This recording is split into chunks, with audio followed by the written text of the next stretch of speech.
Good morning and thank you for joining with us today. I'm sure you've met somebody who thinks they're just perfect. We all have. And usually they're the most imperfect people you could ever imagine. Once you think you're perfect, you've a problem. It fascinates me that the Bible seems to work with people of the most unlikely characters that God chooses. Read it. You'll find Moses was indeed the original basket case. When he heard the call of God, what did he say? Here am I, Lord, send me. No, he didn't. He said, see my brother Aaron, he's the guy you want. He's a really good guy. Gideon said, you can't choose me. I'm the least of all of my family. Jonah was told to head east. What did he do? He headed west. Peter, he was the original foot and mouth disease because he was repeatedly putting his feet in it. All at the wrong times. And every single one of the disciples seemed to have amnesia when it suited them. Remember?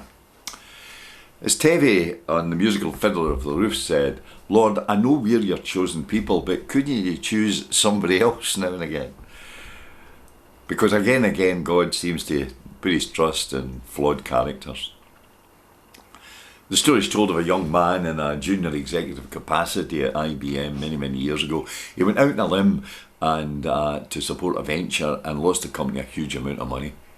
He was called into the office of the chairman, and the young man just knew it was coming, so he cut right to the chase. He says, I know you've called me in for my resignation. Well, I resign. And the boss said, you must be joking. I've invested a huge amount of money educating you.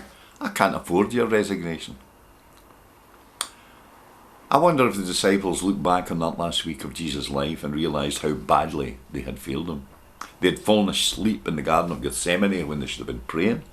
They had run for cover when he was arrested. One of them shouted out loud he never knew him. And when they first heard the tomb might be empty, well, they just didn't believe. So when Jesus stood before them, I guess they knew what was coming. Right, Lord, you've come for a resignation, so well, here we are, we resign. And how might Jesus have answered? You've got to be kidding. I can't afford your resignations. I've invested so much in you.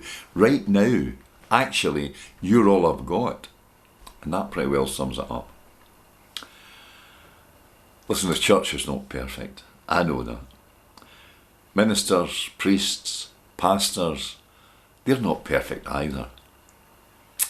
And yet through history, God has used imperfect folk to bring about something special. Never think you don't matter to God, because you know, however imperfect you are, just like me, God loves you and God can use you. Listen, thanks again for joining me, and God bless you this week and always.